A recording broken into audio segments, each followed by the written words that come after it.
अस्सलाम वालेकुम एवरीवन। उम्मीद करता हूँ आप सब खैरियत से होंगे। मैं आपका दोस्त रुस्तम और आज मैं एबिलिटी टेस्टिंग की दूसरी कैटेगरी एप्टीट्यूड टेस्ट पर एक वीडियो बनाने जा रहा हूँ। हम यहाँ पे बेसिकली देख रहे हैं कि एबिलिटी टेस्टिंग क्या होती है। इसमें हमने इंटेलिजेंस उसकी एक मेजर कैटेगरी है जिसको इन डेप्थ उसकी वीडियोस बना ली हैं, उसको स्टडी कर लिया है, उसकी मुख्तलिफ थेरीज़, मुख्तलिफ टेस्ट, वर्बल, नॉन वर्बल। और आज हम देखने जा रहे हैं एप्टीट्यूड टेस्ट क्या होते हैं।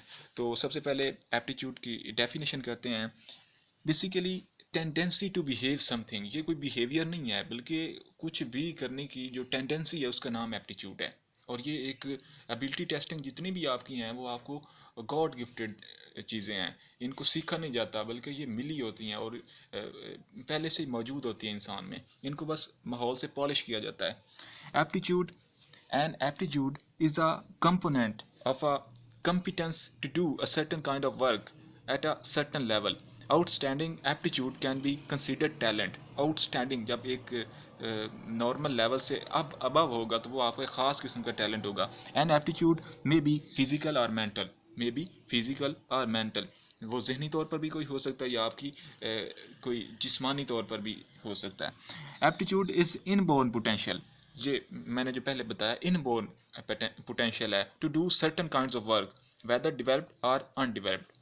तो ये जो ख़ास किस्म के लोग काम कर रहे होते हैं और वो कहीं से नहीं सीखते तो वो कैसे कर लेते हैं, क्योंकि उनको इनबोर्न ये टैलेंट मिले होते हैं। जितनी भी इन्वेंशंस हुई हैं या लोग चीज़ें बना लेते हैं, ये जो आर्टिस्ट होते हैं, तो वो क्या होता है उनके अंदर एक चीज़ होती है, ख़ास किस्म का टैलेंट होता है जो कि वो इस्तेमाल करते हैं। ये मल्टीपल टैलेंट होते हैं एप्टीट्यूड के। General learning, verbal, numerical, spatial, form perception, clerical perception, motor coordination, finger dexterity, manual dexterity. तो ये देखते हैं एप्टीट्यूड टेस्ट क्या होते हैं। अब सवाल ये है, what is an aptitude test? An aptitude test is a systematic means of testing a job candidate's abilities to perform specific tasks and react to a range of different situations. Basically देखो, एक बंदे में ख़ास किस्म की एक aptitude है और एक जॉब दरकार है उस किस्म की, जो उसके पास एक ख़ास किस्म का एक टैलेंट है, एप्टीट्यूड है। तो टेस्टिंग की मदद से उसकी उस एप्टीट्यूड को मेजर किया जाता है और फिर उसको जॉब पर हायर किया जाता है। उसके अलावा react to a range of different situations, मुख्तलिफ सिचुएशन में कुछ लोग कैसे रिएक्ट करते हैं, इस चीज़ को भी देखने के लिए टेस्ट इस्तेमाल किए जाते हैं। मौजूदा दौर में किसी भी चीज़ को जब तक प्रॉपर तरीके से टेस्ट ना किया जाए, डायग्नोस ना किया जाए, उस वक्त तक उसका सलूशन नहीं निकाला जा सकता। ठीक है, तो इसलिए मौजूदा दौर में हर बीमारी हो, किसी को जॉब पर रखना हो, किसी का टैलेंट देखना हो, तो मुख्तलिफ टेस्ट इस्तेमाल किए जाते हैं। तो इस अमल को कहते हैं aptitude testing. The test each have a standardize method of administration and scoring. हर टेस्ट का एक स्टैंडर्डाइज एडमिनिस्ट्रेशन का मेथड है और उसकी स्कोरिंग का मेथड है, मुख्तलिफ कीज़ बनी हुई हैं। अब इस पर क्रिटिसिज्म भी है कि जो एप्टीट्यूड हैं या जो नेचुरल टैलेंट है उसकी पैमाइश करने के लिए जो हमारे पास पैमाने हैं, जो टेस्ट हैं, वो दुरुस्त नहीं हैं। वो एक क्रिटिसिज्म अलग है, लेकिन करीब करीब जाके वो बिल्कुल ठीक पैमाइश करते हैं। क्योंकि इंसान है और इसको एक्यूरेटली तो आप इसके टैलेंट को उसकी पैमाइश नहीं कर सकते। ये सिचुएशनल्स आ जाते हैं कि एक बंदा जो बड़ा अच्छा परफॉर्म कर रहा है, शायद हो सकता है दूसरे दिन वो अच्छा ना परफॉर्म कर रहा हो, तो उसकी एक सिचुएशनल आइडियोलॉजी डेवलप हो जाती है कि सिचुएशन के अकॉर्डिंग वो बेस्ट दे रहा है लेकिन बाद में वो बेस्ट नहीं दे रहा। तो उसमें फिर बाद में ये क्रिटिसिज्म हो सकता है। लेकिन जो टेस्ट इस तरीके से डेवलप किए जाते हैं कि कम अज़ कम वो राउंड अबाउट लेकर आते हैं रिजल्ट्स को, कि उसमें कंसिस्टेंसी पाई जाती है। अगर आप दोबारा भी टेस्ट करते हैं तो करीब करीब वो जो टैलेंट है उसके करीब करीब उसकी स्कोरिंग आती है। तो इसलिए टेस्ट इस्तेमाल किए जाते हैं। अब जितनी भी जॉब्स होती हैं, जो टेस्ट होते हैं, उसके लिए मुख्तलिफ़ किस्म की जो जॉब्स हायर किए जाते हैं लोग, उनकी टेस्टिंग की जाती है और टेस्टिंग दोबारा भी की जाए तो वो करीब करीब गिरते हैं। No prior knowledge is needed, इसमें जो प्रीवियस नॉलेज है उसकी ज़रूरत ही नहीं है। As the test measure innate ability, क्योंकि वो एट अ पर्टिकुलर एक ख़ास किस्म की आपकी जो innate inborn god gifted ability है उसको टेस्ट कर रहा होता है। How are aptitude test measure administered, उनको एडमिनिस्ट्रेशन करने का क्या तरीका है या कैसे किया जाता है। Aptitude test are usually administered online, आम तौर पर ऑनलाइन, क्योंकि ये कंप्यूटर में फिक्स होते हैं नंबर, इसके इतने पॉइंट्स हैं तो इसकी जो टैलेंट है या एप्टीट्यूड लेवल है वो इसमें फॉल करेगा, वो इसमें हिस्से होंगे, वो नॉर्मल है, अबव है, उससे कम है, तो इस तरह की वो ऑटोमेटिकली हो जाता है online. Most often after a candidate has made their initial job application and are used to filter unsuitable applicants out of the selection process without the need for time consuming one to one job interviews. तो ये time consuming है, एक एक बार बार आया. तो online जो system लगा हुआ है कंप्यूटर पे, ज़्यादातर जो एप्टीट्यूड टेस्ट होते हैं वो होते ही कंप्यूटर पर हैं कि आपने वहाँ पे ऑप्शंस हैं और उसमें से एमसीक्यूज का इंतखाब करते जाना है और फिर आपका पता चल जाएगा कि ये बंदा कितना एप्टीट्यूड रखता है. फ़ौरन कंप्यूटर रिजल्ट निकाल के दे देगा. उसमें टाइम कंजप्शन भी कम होगी और ज़्यादा लोगों की भी ज़रूरत नहीं पड़ेगी. एक कैंडिडेट हो, कंप्यूटर हो, और वो उस पर करता चला जाए और फ़ौरन रिज़ल्ट निकलते चले जाएँ. एम्प्लॉयज़ और उसमें जो बाइसनेस या किसी उसमें कोई यानी कि दो नंबरी नहीं हो सकती क्योंकि कंप्यूटर है, मशीन है, इंसान तो है नहीं. Employees use aptitude test from a variety of providers such as SHL, Talent Q, and uh, Cubics, alongside general interview, advice, application forms, assessment centers, academic results, and other selection methods. तो ये सारा इसका procedure है, यानी online के हवाले से भी और ऑफलाइन के हवाले से भी उसकी इंटरव्यूज़ होते हैं, application form, assessment centres, academic results, ये सारे प्रोसेसेस होते हैं एप्टीट्यूड टेस्ट को एडमिनिस्टर करने के हवाले से. नो टेस्ट इज़ परफेक्ट, कोई भी टेस्ट परफेक्ट नहीं है. मैंने पहले भी बताया कि जो भी इंसानों पर टेस्ट किए जाते हैं वो परफेक्ट नहीं है, क्योंकि आप जब परफेक्शन की बात करेंगे, इंसान तो परफेक्ट है ही नहीं. उसके जो रिज़ल्ट हैं वो राउंड अबाउट फॉल करते हैं. कभी भी जो टेस्ट हैं वो परफेक्ट मैयर नहीं कर रहे होते किसी भी चीज़ को. अगर आप कहते हैं कि ये टेस्ट जो है ये इंसान के टैलेंट को परफेक्ट मैयर कर रहा है, तो ये सरासर गलत बात है. ठीक है, वो राउंड अबाउट और देखा जाता है. ठीक है, but all aim to give an indication इशारे देते हैं of how candidates will respond, कि जो कैंडिडेट हैं वो कैसे रिस्पॉन्ड करेंगे टू द चैलेंजेस, उन तमाम मुकाबलों का, चैलेंजेस का दे विल फेस, जिनका वो सामना करेंगे in their day to day role at a firm. किसी भी इदारे में जब वो काम करेंगे, रोज़ाना के बुनियाद पे जो काम करते हैं, तो आने वाले मसाइल का वो कैसे सामना करेंगे. इस बुनियाद पर जो टेस्ट होते हैं वो इंडिकेट करते हैं कि इस टेस्ट से इस बच्चे का ये पता चल रहा है. ये जो एडमिशन टेस्ट होते हैं उससे क्या पता चल रहा होता है, उससे ये पता चलता है कि ये बच्चा कितना चल सकता है क्लास में, इसीलिए उस टेस्ट को लिया जाता है. अगर वो टेस्ट ना लिया जाए तो फिर तो हमें ये भी आइडिया नहीं होगा कि ये इस बच्चे को आता क्या है. तो टेस्ट से बच्चे की पैमाइश हो जाती है, इसमें कितना टैलेंट है, कितना ये लिख सकता है, कितना बोल सकता है. ये जो हमारी पर्सनैलिटी होती है, हमारा उठना बैठना, फर्स्ट इंप्रेशन है द लास्ट इंप्रेशन, तो ये क्या है, ये सारा कुछ टेस्ट है. The test can be taken online और एट अ टेस्टिंग सेंटर, ये ऑनलाइन भी हो सकते हैं या सेंटर पे भी, such as firms, offices where they are usually paper based. Often a firm may ask you to complete both types of tests to confirm you did not cheat during the initial unsupervised online test. अब ये एक aptitude का एक test है, इसे DAT कहते हैं. DAT stands for differential aptitude test. The DAT for personal and career assessment test, ये पर्सनल और कैरियर असेसमेंट टेस्ट है. DAT first publish in 1947 by the psychological corporation, ये कॉरपोरेशन ने इसको लॉन्च किया था और इसका लेटेस्ट एडिशन है, वर्जन है 1990 में पब्लिश हुआ था, जो कि अभी चल रहा है.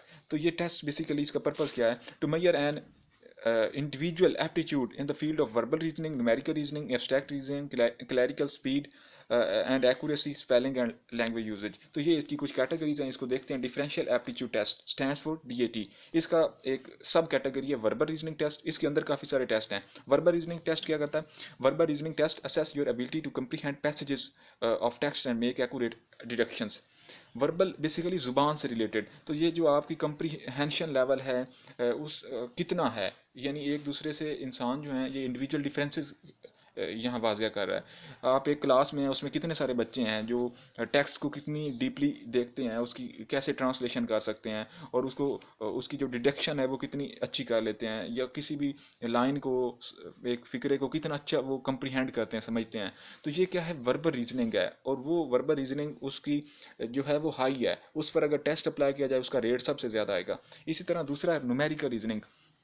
Numerical reasoning test assess your ability to interpret data and do basic math including fractions, percentage and currency translation.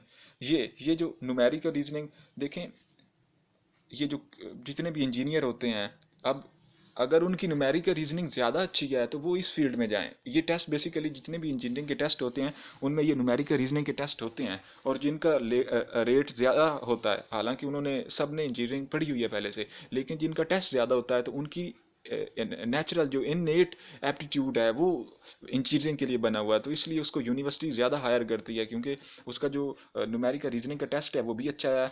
इसमें होता क्या है, इसमें डाटा और बेसिक जो मैथ होती है इस पर बड़ी गिरफ्त होती है इंडिविजुअल को, क्योंकि उसको इन बोर्न चीज़ें मिली होती हैं। आपकी क्लास में बहुत सारे बच्चे होंगे जो मैथ से नफरत करते होंगे, लेकिन कुछ ऐसे बच्चे होंगे जो मैथ के जादूगर होंगे, तो उनकी क्या है, ये जो न्यूमेरिकल रीजनिंग की एबिलिटी है ये बहुत हाई होगी, ठीक है।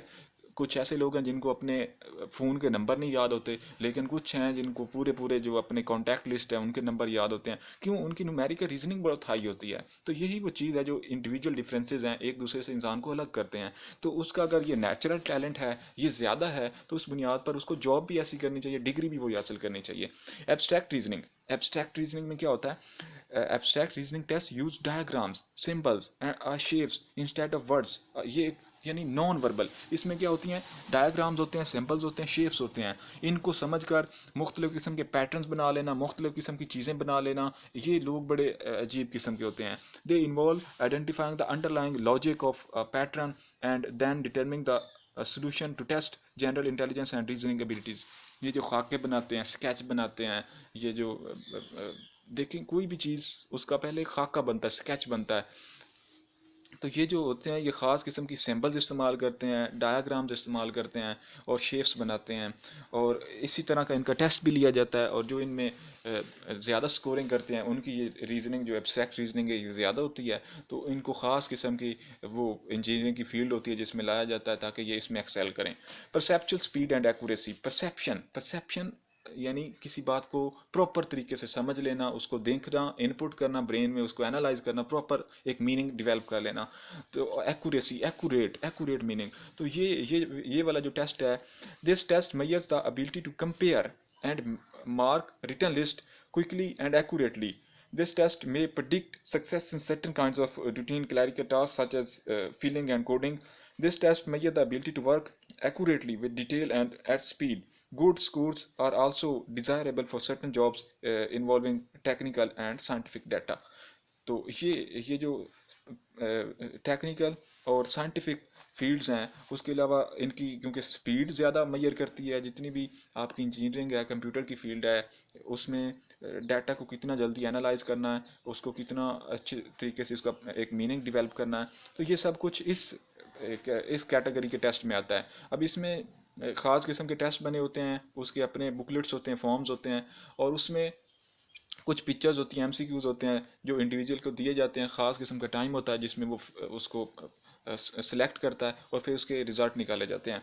एक और टेस्ट है मैकेनिकल रीजनिंग टेस्ट। ये क्या है, mechanical reasoning test assess your ability to apply mechanical और engineering principles to problems, they are often use for technical roles. ये जितने भी टेक्निकल रोल्स हैं यानी फिजिक्स की जितनी भी फील्ड है उसमें जो मैकेनिकल पार्ट है उसमें ये टेस्ट अप्लाई किए जाते हैं, और उनकी जो मैकेनिकल और इंजीनियरिंग प्रिंसिपल्स हैं उनको क्या किया जाता है, उनको मैयर किया जाता है, और जिनका स्कोर ज़्यादा होता है उनको उनकी जो ये वाला मैकेनिकल रीजनिंग है ये ज़्यादा होती है, लिहाजा उनको यही फील्ड, इसी फील्ड में जाना चाहिए, यही स्टडी करनी चाहिए, इसी में जॉब करनी चाहिए, इसी में वो एक्सेल करेंगे, इसी में वो बेस्ट दे सकेंगे।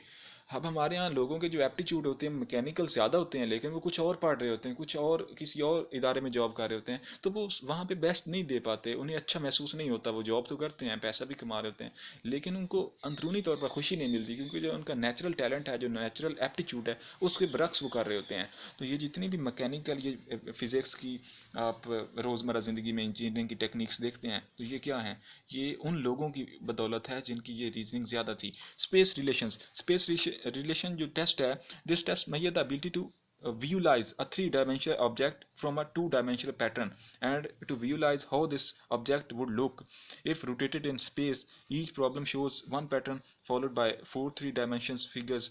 The student is asked to choose the one figure that can be made from the pattern. दो पैटर्न बना दिए जाते हैं, उसमें तीसरा मिसिंग होता है और इनको पता चल जाता है कि यहाँ पे कौन सा पैटर्न लग रहा होगा। ऐसे बहुत कम लोग होते हैं जो अंदाज़ा लगा लेते हैं कि इसमें कौन सी मिसिंग चीज़ है, और वो उस तरह का बना भी लेते हैं। ये जितनी भी नकली चीज़ें बनती हैं, जेली बनती हैं, कॉपीज़ बनती हैं, किसी चीज़ को कॉपी किया जाता है, ये सारे क्या होते हैं, इनकी स्पेस रिलेशन ज़्यादा होते हैं। और जो इंसान का ह्यूमन का जो ब्रेन है, जो माइंड है, इसमें कैपेबिलिटी है कि ये अगर टुकड़ों में चीज़ मिल जाए तो उसको एज अ होल परसीव करता है। एक पूरा स्कूल ऑफ थॉट है गेस्टार्ट साइकोलॉजी, साइकोलॉजी का एक पूरा स्कूल ऑफ थॉट है। वो कहता है कि चीज़ें यानी डॉट्स में चीज़ें बनी हुई हैं, लेकिन उसकी इमेज हमारे जहन में पूरी बनी हुई है। अगर हमें किसी का एक थोड़ा सा आंखें भी नज़र आ रही हो तो हमें पता चल जाता है कि ये पूरा बंदा खड़ा है, छोटा बच्चा है या बड़ा है, क्योंकि हम देख रहे होते हैं उसको एज अ होल जहन में देख रहे होते हैं, लेकिन उसकी सिर्फ आंखें नज़र आ रही होती हैं, तो हम उसको as a whole continuous form में परसीव करते हैं। तो ये जो स्पेस रिलेशंस होते हैं, ये जिनका एप्टीट्यूड ज़्यादा होता है, वो क्या होते हैं, वो ख़ास किस्म के ये जो आर्किटेक्चर्स होते हैं, और उसके अलावा ये जो जहाज़ बनाते हैं, गाड़ियाँ बनाते हैं, और इनको पता होता है कि यहाँ पे कौन सा पुर्जा लगना है, वो कैसे लगना है, और इसको एक ख़ास ढांचा कैसे तैयार किया जाता है। तो इनको बहुत ज़्यादा नॉलेज होता है इस हवाले से। इसका भी ख़ास किस्म के MCQs होते हैं, उनको देखना होता है, तस्वीरें होती हैं, कुछ मिसिंग पार्ट्स होते हैं, उनको फिल करना होता है, जैसे ये पज़ल की गेम है इस तरह के। स्पेलिंग, ये एक बहुत इंपॉर्टेंट टेस्ट है। This test measure how well the student can spell common English words. The words are presented in a format that includes 3 spelled words and 1 misspelled words. जैसे कि ऊपर एक लफ्ज स्पेलिंग ही खड़ा है, इसी में अगर इसका एल मिस कर दिया जाए, तो जिनको स्पेलिंग जिनके अच्छे होते हैं वो कहेंगे कि यहाँ पे डबल एल होता है, लेकिन अगर स्पेल मिस करके नीचे ऑप्शन दे दिए जाएँ तो वो काफ़ी सारे बच्चे कंफ्यूज हो जाते हैं जिनके स्पेलिंग अच्छे नहीं होते। जिनकी ये वाली एबिलिटी, ये भी नेचुरल एबिलिटी होती है कि आपको जो हिज्जे हैं, जो स्पेलिंग हैं, वो बड़ी अच्छी से याद होते हैं।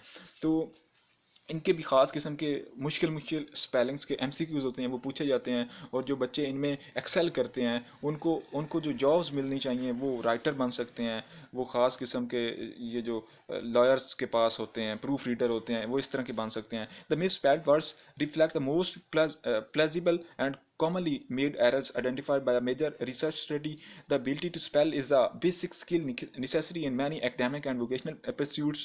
It is also a helpful skill in courses that requires written reports. A law score cause difficulties in courses where essay writing is an important uh, component. Language usage.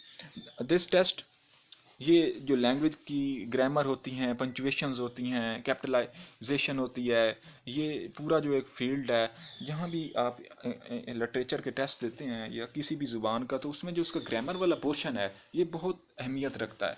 तो ये जो लोग होते हैं, इनको एक कुदरती तौर पर ग्रामर पर गिरफ्त हासिल होती है, पंचुएशन पर, और कितनी खूबसूरती के साथ किसी भी कंटेंट को लिखना है, ये बड़ी अच्छी से समझ सकते हैं। तो इनके मुख्तलिफ़ किस्म के फील्ड होते हैं, मुख्तलिफ जॉब्स होती हैं, इनको उस फील्ड में जाना चाहिए। This test measure the ability to detect errors in grammar, punctuation and capitalization. The test consists of sentences that divide into 4 parts. The student must choose whether one part has an error in punctuation, capitalization or grammar, whether the student is correct as written. The ability to use language is important in any job in which communication, either written or verbal, is involved. Well developed language skills are needed in most jobs requiring a college degree. Career in writing and teaching require a high level of ability in this area. Others areas include secretarial work, law writers, librarian and editors. Data checking, ये एक और test है, इसी की category है. It measures how quickly and accurately errors can be detected in data and how are used to select candidates for clerical and data input. Data जो भी information होती है उसको कितनी स्पीड के साथ चेक करते हैं और उसको मैयर करते हैं, और इस बंदा क्या ये बंदा इस जॉब के लिए सूटेबल है या नहीं है, ये फ़ौरन से बता देना.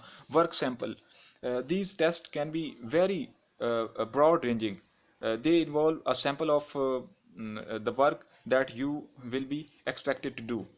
वर्क सैम्पल यानी जिससे आप एक्सपेक्ट कर रहे होते हैं कि हाँ ये काम ये कर सकता है, तो इस हवाले से कुछ ख़ास किस्म के टेस्ट होते हैं. तो ये कुछ कैटेगरीज थी एप्टीट्यूड टेस्ट की. तो इसका एक प्रॉपर जो टेस्ट डिवेल्प किया गया है, और मैंने अपनी ज़ात पर और एक मेरा दोस्त था उस पर अप्लाई करके इसको पूरा एक हमने टेस्ट बनाया था. ये हमारा प्रैक्टिकल था. तो वो पूरा टेस्ट भी मैं नीचे डिस्क्रिप्शन में दे दूंगा, आप वहाँ से भी इसको डाउनलोड करके देख सकते हैं. इसका जो बुकलेट है, जहाँ पे इसकी प्रॉपर बुकलेट्स हैं, तस्वीरें हैं, MCQs हैं, और आप ये टेस्ट खुद पर भी अप्लाई कर सकते हैं. उसका भी लिंक आपको मिल जाएगा। उसके अलावा इस फाइल का भी लिंक आपको मिल जाएगा। तो उम्मीद करता हूँ ये लेक्चर आपके लिए काफ़ी ज़्यादा हेल्पफुल रहा होगा। Finally thanks.